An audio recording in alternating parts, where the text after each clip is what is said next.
Hello friends, ये dark psychology series का 46वां video है।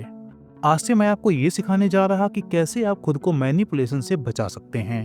लेकिन सबसे इंटरेस्टिंग पॉइंट ये है कि अगर आप किसी को मैनिपुलेट करना चाहते हैं तो उसके लिए जो ढेर सारी मैनिपुलेशन ट्रिक्स होती हैं उनका यूज करना होगा। लेकिन अगर आप खुद को मैनिपुलेशन से बचाना चाहते हो तो इसके लिए कोई भी ट्रिक काम नहीं आने वाली, बल्कि आपको अपनी पर्सनालिटी में ही चेंज लाना होगा।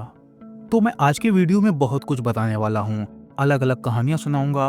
उन कहानियों से भी आपको बहुत कुछ सीखने को मिलेगा। इसके अलावा जो मैंने माइंड गेम वाले वीडियो में कहानी सुनाई थी सनी और विकी की, उस कहानी का रेफरेंस भी लूंगा और आपको ये बताऊंगा कि किस तरीके से विकी खुद को मैनिपुलेशन से बचा सकता था। तो चलिए आज से मैं आपको बदलना शुरू करता हूँ और आपको अपने अंदर जो सबसे पहला बदलाव लाना होगा उसे बोलेंगे एक्सेप्टेंस। क्योंकि दुनिया में जितने भी महान लोग हुए हैं उन्होंने अपने महान बनने की शुरुआत एक्सेप्टेंस से ही की है। क्योंकि बिना एक्सेप्टेंस के कोई भी इंसान किसी भी ग्रेट जर्नी की ओर आगे नहीं बढ़ सकता। अब मैं आपको एक्सेप्टेंस के बारे में सब कुछ समझा देता हूँ, और हाँ, अगर आप चैनल पर नए हैं तो फिर हमें फॉलो कर लीजिए। एक्सेप्टेंस का मतलब होता है किसी भी सिचुएशन की जो रियलिटी है उसे एक्सेप्ट करना, भले ही वो रियलिटी कितनी ही पेनफुल, डिस्कम्फर्ट फील कराने वाली और डिस्टर्बिंग क्यों ना हो।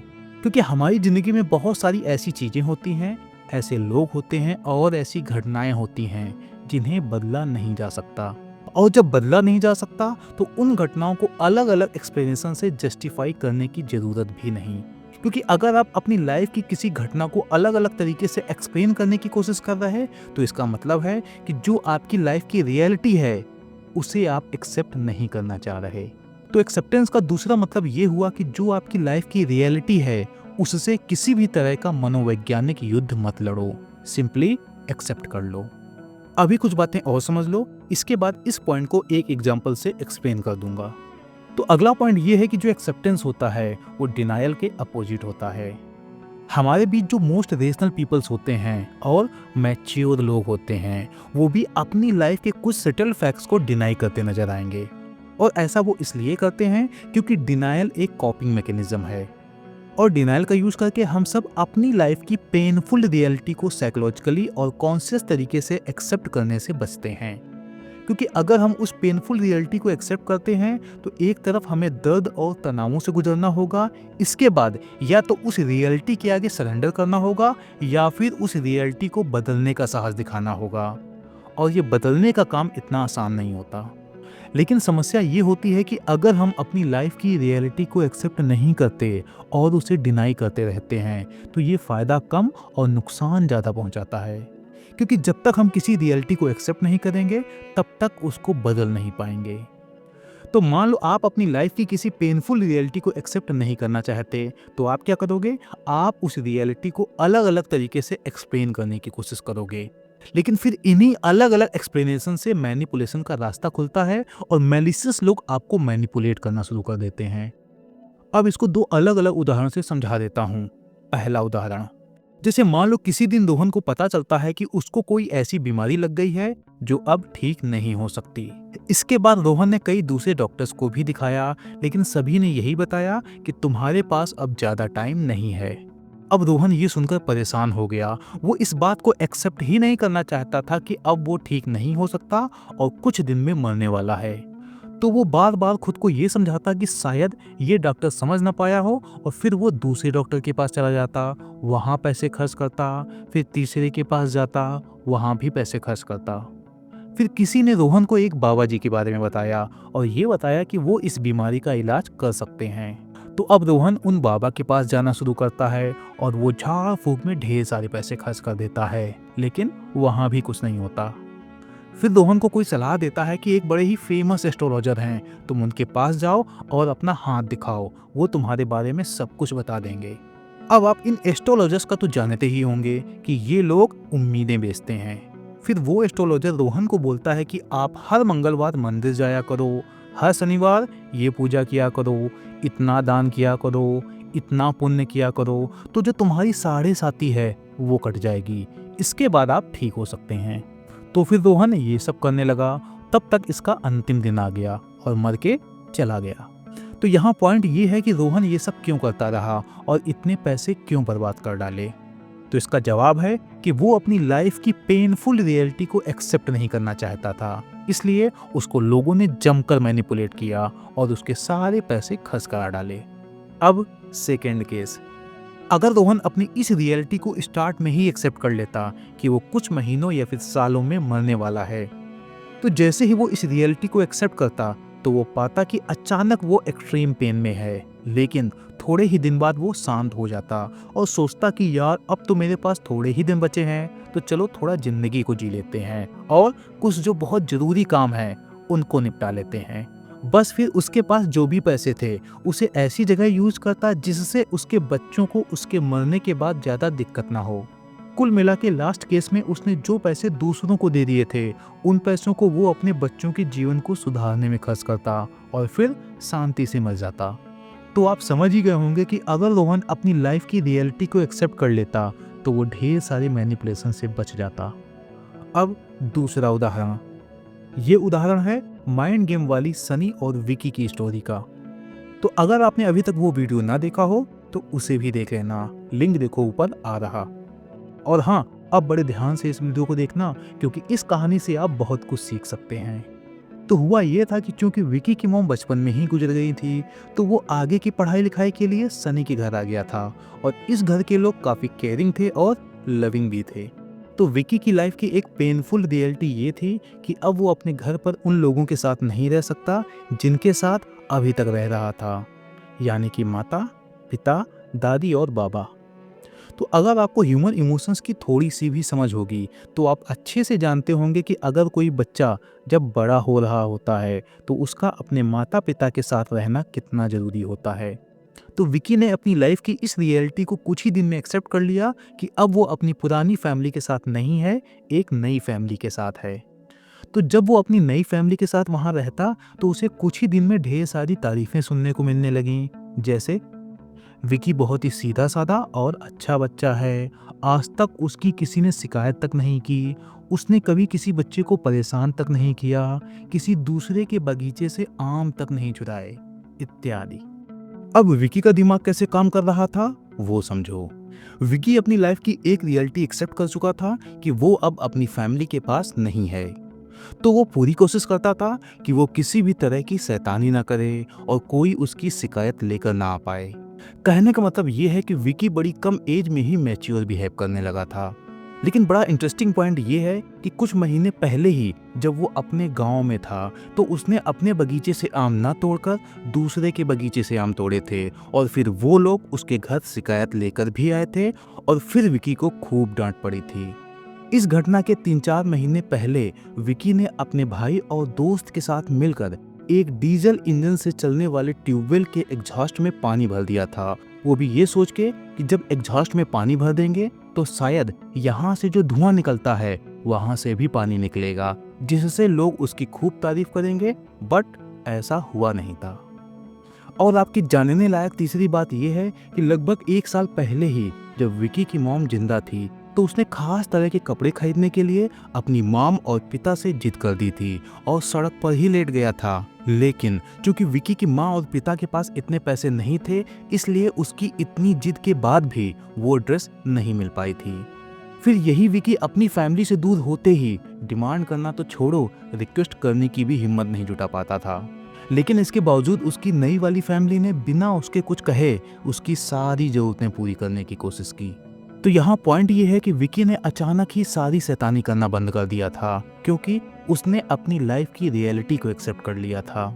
अब इस टॉपिक से थोड़ा और डाइवर्जन लेता हूँ और ये समझा देता हूँ कि हम इंसान भले ही एक ही दुनिया में रहते हों लेकिन इसके बावजूद हम सबकी एक अलग ही दुनिया होती है। तो ये भी पॉइंट विकी की कहानी से ही जुड़ा है। तो जब विकी बड़ा हो गया था तो एक बार वो मुंशी प्रेमचंद की कहानियाँ पढ़ रहा था। उसमें से एक कहानी आती है ईदगाह। ये कहानी है 5 साल के एक बच्चे हामिद और उसकी बूढ़ी दादी अमीना की। हामिद के माँ, बाप और दादा पहले ही गुजर चुके थे और जब 5 साल का हामिद अपनी दादी से अपने पिता के बारे में पूछता तो उसकी दादी जवाब देती कि उसके पिता दूध लेने गए हैं। और जब वो अपनी माँ के बारे में पूछता तो उसकी दादी जवाब देती कि माँ अल्लाह के पास गई है तेरे लिए तोहफा लेने। तो हामिद और उसकी दादी बहुत ही गरीब थे। तभी गांव के पास जो ईदगाह थी वहां एक मेला लगता है। तो हामिद ने देखा कि उसके सारे दोस्त मेला देखने जा रहे। तो वो अपनी दादी से कहता है कि दादी, मुझे भी मेला देखने जाना है। तो दादी ने जो थोड़े से पैसे बचा कर रखे थे वही अपने ग्रैंडसन यानी कि हामिद को दे दिए। फिर हामिद अपने दोस्तों के साथ मेला देखने पहुंचता है। तो वहां ढेर सारे खिलौने थे। उसके दोस्त उन खिलौनों को खरीदते हैं और वो हामिद से भी उन खिलौनों को खरीदने के लिए कहते हैं। हामिद उन खिलौनों को बड़ी खुशी खुशी अपने हाथ में उठाता है, लेकिन फिर कुछ सोचता है और वहीं रख देता है। इस तरह जब मेला खत्म हो गया तो सभी बच्चे अपने अपने खिलौनों को एक दूसरे को दिखाने लगे। लेकिन जब हामिद की बारी आई तो उसने जो भी खरीदा था उसको अपने दोस्तों को दिखाने में थोड़ा हिचकिचा रहा था। लेकिन जब उसके दोस्तों ने दबाव डाला तो उसने भी जो कुछ खरीदा था वो अपने दोस्तों को दिखा दिया। तो जब दोस्तों ने हामिद के खिलौने को देखा तो वो हंसने लगे, क्योंकि उसने कोई भी खिलौना नहीं खरीदा था बल्कि अपनी दादी के लिए एक चिमटा खरीदा था। क्योंकि जब वो अपनी दादी को देखता था कि घर पर चिमटा ना होने की वजह से जब उसकी दादी चूल्हे पर रोटी बनाती थी तो उसका हाथ जल जाता था, इसलिए वो अपनी दादी के लिए चिमटा खरीद लाया। तो मेले से वापस आने के बाद जब हामिद ने अपनी दादी को दिखाया कि वो उन पैसों से चिमटा लेकर आया है तो दादी को बहुत तेज गुस्सा आई और रोना भी आया, क्योंकि दादी ने ये सोचा कि इसने चिमटे पर सारे पैसे बर्बाद कर दिए, अपने लिए कुछ खिलौने ही ले लेता। और साथ में दादी के दिमाग में ये भी आया कि जीवन की मुसीबतों की वजह से हामिद का बचपना छिन गया और वो कितनी जल्दी मैच्योर हो गया है। तो जब विकी ने इस कहानी को पढ़ा तो वो बहुत रोया। लेकिन जब उसके दोस्तों ने यही कहानी पढ़ी तो बस उन्होंने उसे एक कहानी की तरह पढ़ा और रोना तो छोड़ो, उन्होंने जरा सा तनाव भी महसूस नहीं किया। तो अब ये समझ लेते हैं कि यहाँ पर हुआ क्या था। जो हमारे इमोशनल और साइकोलॉजिकल वुंड्स होते हैं वो बहुत ही ज़्यादा गहरे होते हैं। तो विकी ने जो कहानी पढ़ी वो तो हामिद की थी, लेकिन जब विकी उस कहानी को पढ़ रहा था तो वो भी अपने बचपन की ओर लौटता है और फिर वो ये पाता है कि हामिद जो भी उस वक्त महसूस कर रहा होगा वो सब तो शायद वो भी बचपन में महसूस कर चुका है। उस पेन को फील कर चुका है, उस इमोशनल इनसिक्योरिटी को महसूस कर चुका है। फिर विकी खुद को हामिद की जगह पाता है और इसके बाद वो बहुत रोता है। और हाँ, एक बात और समझ लो कि विकी के अंदर ये जो इमोशनल इनसिक्योरिटी और पेन दबा था, इसका उसको कॉन्शियस तरीके से एहसास भी नहीं था।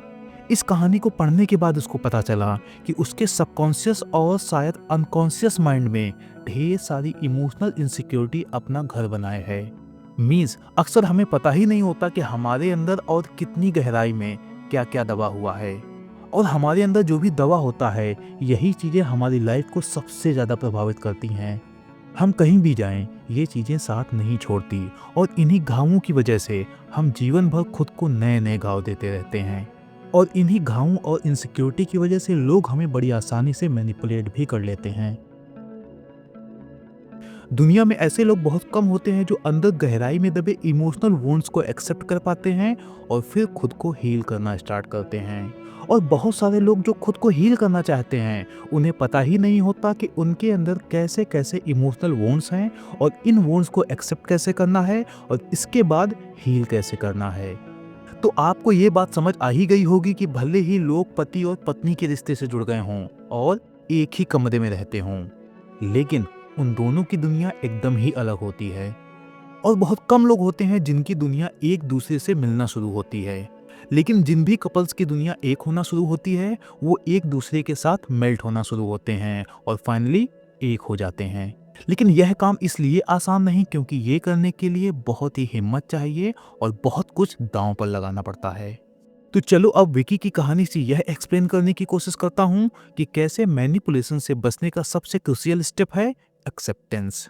तो जब मैं माइंड गेम वाले वीडियो में सनी और विकी की कहानी सुना रहा था तो मैंने ये बताया था कि सनी प्रेम और लगाव की आड़ लेकर विकी को आइसोलेट करता, खुद पर पूरी तरीके से डिपेंडेंट बनाता, और फिर जब सनी विकी की लाइफ पर ठीक ठाक कंट्रोल पा जाता तो फिर वो अपने हिसाब से और अपने फायदे के लिए जब मन करता और जितना मन करता उतना मैनिपुलेट करता। और उस वीडियो में मैंने सनी को एम्पैथिक नार्सिसिस्ट कहा था। तो अगर आप मेरे नए वाले चैनल को फॉलो करते होंगे तो आप समझ जाएंगे कि ये एम्पैथिक नार्सिसिस्ट ही डार्क एम्पैथ होते हैं। और ये सबसे खतरनाक मैनिपुलेटर होते हैं क्योंकि इनको पहचान पाना बहुत ही मुश्किल होता है और चूंकि ये एम्पैथी की आड़ लेते हैं तो ये दुनिया की नज़र में अच्छे भी बने रहते हैं। तो जब विकी अपने स्कूलिंग टाइम पे सनी के घर पे रहता था तो सनी विकी से काफ़ी लगाव रखता था। लेकिन एक बार क्या हुआ कि सनी ने कोई बात कही लेकिन विकी उसकी बात से सहमत नहीं था, तो वो मजबूती से अपने पॉइंट पर अड़ा रहा। इसके बाद सनी विकी से दूर दूर रहने लगा और बात करना भी बंद कर दिया। अब चूंकि विकी जब से उस घर में रहना शुरू किया था तब से वो शायद ही कहीं अकेले जाता हो। अगर उसे कहीं जाना होता था तो सनी के साथ और उसके पीछे पीछे जाता था। लेकिन जैसे ही उसने सनी के अगेंस्ट स्टैंड लिया तो सनी एकदम कोल्ड तरीके से बिहेव करना शुरू कर दिया। इसके बाद विकी एकदम इनसिक्योर और अकेला महसूस करने लगा और उसे अपने घर की याद आने लगी। लेकिन ये सिचुएशन 1-2 दिन तक ही रही क्योंकि पड़ोस की एक दीदी ने सनी को थोड़ा समझाया, फिर सनी और विकी के बीच फिर से पैचअप करवा दिया। लेकिन जैसे ही पैचअप हुआ फिर से सनी विकी को ढेर सारा लगाव दिखाने लगा और इसके बाद विकी सब भूल गया। लेकिन उसके सबकॉन्शियस माइंड में ये बात बैठ गई कि सनी को चैलेंज नहीं करना और अगर चैलेंज करोगे तो तुम्हें बहुत बुरा महसूस होगा। तो यहाँ पर विकी के पास एक रास्ता था कि वो रियलिटी को एक्सेप्ट करता और खुद से कहता कि सनी अच्छा नहीं बल्कि एक गलत इंसान है। और अगर विकी ऐसा कर लेता तो सनी विकी की लाइफ पर जो कंट्रोल पाने की कोशिश कर रहा था वो ना पा पाता। लेकिन विकी ने इमोशनल इनसिक्योरिटी और डिपेंडेंसी की वजह से खुद को ये समझाया कि ठीक है थोड़ा नाराज हो गया है लेकिन देखो कितना प्यार करता है, हमेशा साथ खड़ा रहता है। इसके कुछ दिन बाद एक दिन कुछ ऐसा हुआ कि कुछ लोग एक डिस्कशन के दौरान सनी से ज्यादा विकी को अटेंशन दे दिए, तो सनी फिर से कोल्ड बिहेव करने लगा। लेकिन अब विकी को समझ आ गया था कि उसे सनी के साथ साथ लेकिन उसके पीछे पीछे रहना है। अगर ऐसा करोगे तो तुम्हें कोई तनाव नहीं झेलना होगा और सनी केयर भी करेगा और प्यार भी दिखाएगा। तो यहाँ पर विकी ने फिर से एक गलती कर दी। उसने गलती यह की कि उसके जीवन की जो एक रियलिटी थी कि वो अपने घर पे नहीं है और जिस घर में है वहाँ सभी अच्छे लोग हैं लेकिन एक बहुत ही खतरनाक इंसान भी है। इस रियलिटी को विकी ने कॉन्शियस तरीके से एक्सेप्ट नहीं किया और खुद को ये समझाता कि सनी के हिसाब से चलने में क्या दिक्कत है, इतना प्यार करता है, इतना लगाव रखता है, इतना सपोर्टिव है और मेरे से बड़ा भी है तो उसकी बात भी माननी चाहिए। खैर, यहाँ से जो सनी नाम के डार्क एम्पैथ के अंदर विकी को कंट्रोल करने की इच्छा जागी वो कभी खत्म नहीं हुई। इसके बाद जब विकी अपनी पढ़ाई करके उस घर से बाहर निकल गया तो भी सनी कई तरीके से विकी को अपने कंट्रोल में रखने की कोशिश करता। जैसे सनी जब भी विकी के दोस्तों से मिलता तो कुछ ही महीनों में पाता कि वो लोग जो कभी उसके अच्छे दोस्त थे वो सनी के अच्छे दोस्त बन चुके हैं, लेकिन विकी से दूर हो चुके हैं या फिर कोल्ड बिहेव करने लगे हैं। अब विकी को अंदर से एहसास होता कि सनी उन लोगों के दिमाग में धीरे धीरे कुछ तो ऐसी बातें डाल रहा जिसकी वजह से उसके सारे दोस्त उससे थोड़ा कटे कटे रहते हैं। लेकिन फिर वो सोचता कि कोई ना, सनी तो है, वो तो मेरी केयर करता है और हमेशा साथ खड़ा रहता है। कुल मिला के सनी विकी को आइसोलेट कर रहा था और खुद पर डिपेंडेंट बनाए रखने की पूरी कोशिश कर रहा था, लेकिन विकी इस रियलिटी को एक्सेप्ट नहीं करना चाह रहा था। लेकिन जब ये चीजें बार बार रिपीट होती तो विकी कई बार बहुत ही ज्यादा इमोशनली टेंस हो जाता, तो वो कभी कभार सनी पर बहुत गुस्से से रिएक्ट कर जाता। लेकिन बड़ी इंटरेस्टिंग बात ये होती कि सनी यहाँ भी शांत बना रहता और विकी को कुछ ना कहता। इवन एक बार तो सनी ने विकी को सॉरी भी बोला। लेकिन फिर विकी के इन्हीं इमोशनल रिस्पॉन्स को सनी विकी के अपनों को बताता और हाँ, सिर्फ इमोशनल रिस्पॉन्स के बारे में बताता। वो क्या विकी के साथ गेम खेलता है वो सब छुपा लेता। लेकिन अब भी विकी अपनी लाइफ की रियलिटी को एक्सेप्ट नहीं कर रहा था। वो ये सोचता कि देखो मैं तो कभी कभी सनी पर इतना गुस्सा हो जाता हूँ लेकिन बदले में वो कभी नाराज नहीं हुआ, हमेशा वो मुझे माफ कर देता है, शायद बड़े भाई का फर्ज निभा रहा। तो यहाँ आप देख रहे हैं ना कि विकी सिर्फ एक पेनफुल रियलिटी को न एक्सेप्ट करके धीरे धीरे अपनी मौत की ओर आगे बढ़ रहा। एक बात विकी और नहीं समझ पा रहा था कि क्यों वो इतनी मेहनत और नॉलेज के बावजूद सफल नहीं हो पा रहा, लगातार संघर्ष कर रहा। और कई बार जैसे ही वो सफल होने वाला होता है ठीक उसी समय उसकी लाइफ में कोई ना कोई तनाव आ जाता है। अब विकी की अंतिम गलती को बता दूं, इसके बाद चीजों को कंक्लूड करता हूँ।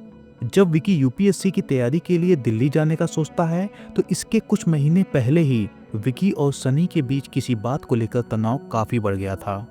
लेकिन जब दिल्ली जाने का टाइम आया तो सनी की मॉम ने विकी से कहा कि सनी है तो वहाँ, उसी के साथ रहो जाके। फिर जब विकी सनी को फोन करता है और उसे यूपीएससी की तैयारी के बारे में बताता है तो सनी यहाँ पर विकी से बहुत अच्छे से बातें करता है। अब विकी के दिमाग में यही आया कि देखो, बड़ा भाई है इसलिए बड़प्पन दिखा रहा, सारी बातें भूलकर फिर से मुझे एक्सेप्ट कर रहा। और ये जो विकी के अंदर चाहत थी कि सनी उसे एक्सेप्ट करे, ये बचपन से ही स्ट्रांग होती आ रही थी। क्योंकि बचपन में जब भी सनी उससे दूर होता तो विकी हर वो काम करने की सोचता जिससे सनी से फिर से अच्छे से बात होने लगे और फिर विकी वो गलती दोबारा कभी ना करता। इसके बाद की कहानी आपको पता ही है कि फिर विकी सनी के साथ ही रहने लगता है और बस फिर सनी लगातार अपना गेम खेलता रहा और विकी के अपनों का परसेप्शन मैनेजमेंट भी करता रहा, लेकिन विकी को ढेर सारा लव और अफेक्शन भी दिखाता रहा। और फाइनली जब विकी सफल होने वाला था तो बस उसके जीवन में फिर से एक तूफान आ गया। बाकी आप माइंड गेम वाली स्टोरी देख लीजिएगा। तो यहाँ विकी ने हर बार एक ही गलती की कि उसने अपनी रियलिटी को एक्सेप्ट ना करके emotional weakness and insecure attachment style की वजह से बार बार अपनी गट लेवल फीलिंग्स को इग्नोर करता रहा और फाइनली उसके हाथ से सब कुछ निकल गया। तो आपको ये गलती नहीं करनी। ये जो टॉक्सिक और एब्यूसिव लोग होते हैं ये कभी नहीं बदलते और ये लोग जहर के समान होते हैं। तो आपको ये डिसाइड करना है कि जैसे ही जहर की एक बूंद आपके अंदर जाए तभी उस टॉक्सिक इंसान से डील करना शुरू करोगे, या फिर जब पूरी जहर की बोतल ही पी लोगे और अपनी लाइफ को तबाह कर लोगे तब कुछ सोचोगे। हो सकता है कि हमारे माँ बाप ही मैनिपुलेटिव हों, या फिर हमारी वाइफ, हस्बैंड, गर्लफ्रेंड, बॉयफ्रेंड या फिर कोई फ्रेंड मैनिपुलेटिव हो। तो चूंकि हम इन लोगों से इमोशनली कनेक्टेड होते हैं तो हम इस रियलिटी को एक्सेप्ट ही नहीं करना चाहते कि जो हमारे अपने हैं वही हमें अंदर से कमजोर कर रहे। रीजन इमोशनल वीकनेस और एक्सेप्टेंस के बाद का तनाव कि देखो एक ही तो वाइफ है और वो भी टॉक्सिक निकल गई। तो इस तनाव से हम बचना चाहते हैं, इसलिए रियलिटी को एक्सेप्ट नहीं करते। अब मैं आपको कुछ सुझाव दे देता हूँ। अभी आप बिल्कुल शांत होकर बैठो और ये सोचो कि आपके अंदर कौन कौन से ऐसे डर हैं और वीकनेस हैं जिनका यूज करके लोग आपको एक्सप्लॉइट करते हैं। उन वीकनेस को एक्सेप्ट करो और फिर ये सोचो कि आपके आसपास कौन से ऐसे लोग हैं जो लोग आपकी वीकनेस का फ़ायदा उठाकर आपको मैनिपुलेट करते हैं। जैसे ही आप इन चीज़ों पर कॉन्शियस होकर सोचेंगे तो आप पाएंगे कि आपकी लाइफ का कंट्रोल आपके हाथ में आ रहा। बस इसके बाद आपको थोड़ा करेज दिखाना होगा और फिर ये डिसाइड कीजिए कि इन टॉक्सिक लोगों में से किससे दूर होना है और जिससे दूर नहीं हुआ जा सकता उसके साथ एक हेल्दी बाउंड्री कैसे एस्टेब्लिश करनी है। अब कुछ लोग ये सोचते हैं कि अगर रियलिटी को एक्सेप्ट कर लिया तो फिर रियलिटी के साथ ही एडजस्ट करना होगा, और अगर ऐसा हो गया तो फिर इम्प्रूवमेंट कैसे होगा। तो अगर आप भी ऐसा सोचते हैं तो आप गलत सोचते हैं, क्योंकि रियलिटी को एक्सेप्ट करने का मतलब होता है कि आपके जीवन की जो सच्चाई है उसे कॉन्शियस तरीके से एक्सेप्ट करो, और जैसे ही आप कॉन्शियस तरीके से उस एक्सट्रीमली पेनफुल रियलिटी को एक्सेप्ट करोगे तो आपके अंदर एक मेंटल क्लैरिटी अपने आप आने लगेगी, और मेंटल क्लैरिटी के आते ही आपके डिसीजन भी बेहतर होने लगेंगे। एक पॉइंट याद रखो कि हमारे दुश्मन भी हमें उतना नुकसान नहीं पहुंचा सकते जितने हमारी खुद की अनगाइडेड थॉट्स पहुंचाती हैं। तो बस जैसे ही आप अपनी रियलिटी को कॉन्शियस तरीके से एक्सेप्ट करोगे आपकी थॉट्स को अपने आप गाइडेंस मिलने लगेगा। और सच बताऊं तो जैसे ही आप अपनी रियलिटी को एक्सेप्ट करोगे वैसे ही इम्प्रूवमेंट का रास्ता खुलेगा, क्योंकि इम्प्रूवमेंट के लिए एक स्ट्रॉन्ग फाउंडेशन चाहिए और ये फाउंडेशन है आपकी रियलिटी। एक उदाहरण और दे देता हूँ। जैसे मान लो आपकी जो भी रियलिटी है उसको आप कॉन्शियस तरीके से एक्सेप्ट कर चुके हो, फिर एक दिन आपकी मैनिपुलेटिव वाइफ आपसे अपनी बात मनवाने के लिए कहती है कि आप मुझे प्यार नहीं करते। तो बस आपको ये सोचना है कि आप अपनी पत्नी से प्यार करते हैं या फिर नहीं करते। अगर आपको ये लगता है कि हाँ आपकी पत्नी सच बोल रही, तो इसके बाद आपकी पत्नी की ये बातें आपको परेशान नहीं करेंगी। और अगर आपको पता होगा कि आप अपनी पत्नी को प्यार करते हैं तो आप समझ जाएंगे कि ये मैनिपुलेट करके अपनी बात मनवाने की कोशिश कर रही। और फिर आप अपने तरीके से यानी कि थोड़ा प्यार से और थोड़ा गुस्से से अपनी पत्नी को ये मैसेज देने की कोशिश करेंगे कि जो तुम कर रही वो गलत है, इसे मैनिपुलेशन कहते हैं। तो आपको विकी वाली गलती नहीं करनी कि पहले आप सब कुछ बर्बाद होने का इंतजार करें और उसके बाद अपनी लाइफ की रियलिटी को एक्सेप्ट करें। थोड़ा करेज दिखाइए और थोड़ा दिमाग चलाइए और अपनी लाइफ का कंट्रोल अपने हाथ में लेना शुरू कीजिए। और हाँ, एक इंटरेस्टिंग पॉइंट बताऊं, विकी की लाइफ में कुछ भी नहीं बचा था। जो चीजें बची थी वो थी severe depression, severe suicidal tendency and severe anxiety disorder. लेकिन जैसे ही उसने रियलिटी को एक्सेप्ट किया और सनी नाम के डार्क इम्पैक्ट से दूर हुआ तो वो ग्रो करने लगा। तो अब आप कमेंट करके बताओ कि ये वीडियो कैसा था। इसमें मैंने बहुत मेहनत की है, तो बताइएगा ज़रूर।